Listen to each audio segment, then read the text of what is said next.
Want to welcome into studio our Cowboys insider Ed Werder this morning on just a few hours of sleep after that game last night. Cowboys, if you were thinking that playing against the Cardinals without Kyler Murray at home against a 2-5 Cardinal team was going to equal a win, you were mistaken. What happened last night? Well, and not just a 2-5 Cardinals team, but a 2-5 Cardinals team in your building.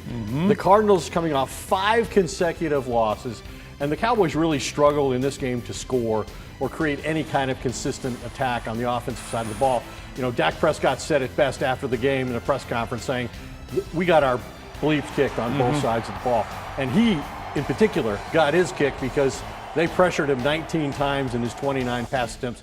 That's the second most he's had in a game in the last 2 years. And, you know, Brian Schottenheimer said we just can't get our quarterback hit as often as he was hit in this game.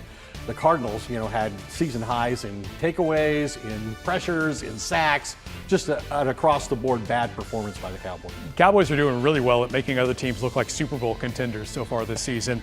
You have an offense, as you mentioned, that was struggling last night. This is now 2 games in a row. Is this offense maybe just not as good as we thought? Well, you know, it's interesting that, you know, they were scoring 30 points a game. They were the number 2 ranked offense in the NFL, and then they go into Denver and they get handled. The first-team offense, the starting offense, has scored 13.5 points on average in the last 2 games.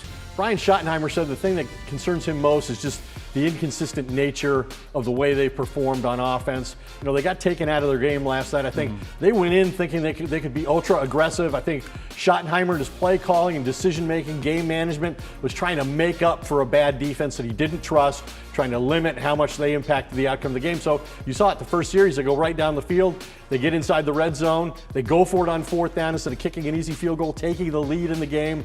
And as it turns out, Dak Prescott gets sacked on 4th down in the red zone. Down 17, you needed a field goal late. He went for 4th down there as well. I thought it was indicative of that. But on the defensive side of the football, you could not get Jacoby Brissett off the field. I think they're over 50% in allowing opposing teams to convert on 3rd down.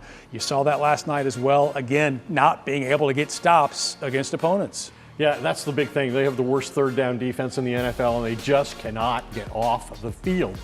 Forget creating takeaways. They didn't do that either. They did have 5 sacks, which was a season high. But, you know, Jerry Jones said after the game, we thought we were catching a break with Kyler Murray missing this game. You know, he's undefeated 9-0 at the stadium, beating the Cowboys both times he's played them.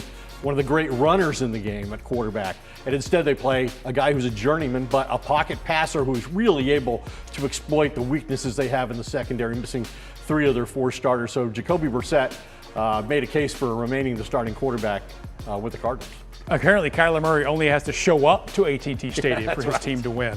All right, so you're 3-5-1. You're heading into the bye. The locker room cannot be feeling great right now. Fans have been talking about needing some pieces to fix his team, a possible trade. Jerry Jones hinted at that last night. A lot of action going on right now in terms of trading, and we certainly have made a trade, and we may make a couple of more trades before that deadline. So you may make a couple of trades before the trade deadline? Well, we've made one. All right, you've made one. What was that for? And we possibly could make 2 more, and I'm gonna wait and let you read about that. Okay. When we send the papers in tomorrow.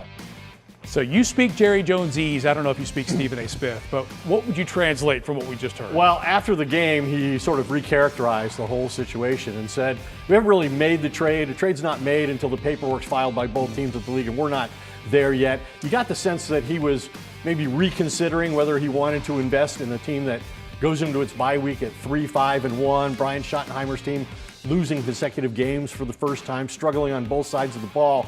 But Jerry did say there was a trade that he could make. It's up to him to make it, and he was inclined to make it. And Adam Schefter is reporting this morning that they've traded for Logan Wilson, a linebacker from the Cincinnati Bengals. And he hasn't been playing the last few weeks. He's asked to be traded, and get this, the only defense in the NFL ranked below Dallas's, Cincinnati's.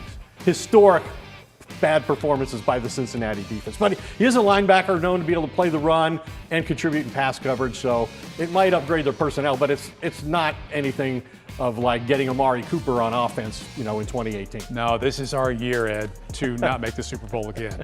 He's Ed Werder. I'd hoped we'd have a more fun conversation this morning. Let's do it again in 2 weeks, shall we? Let's try it.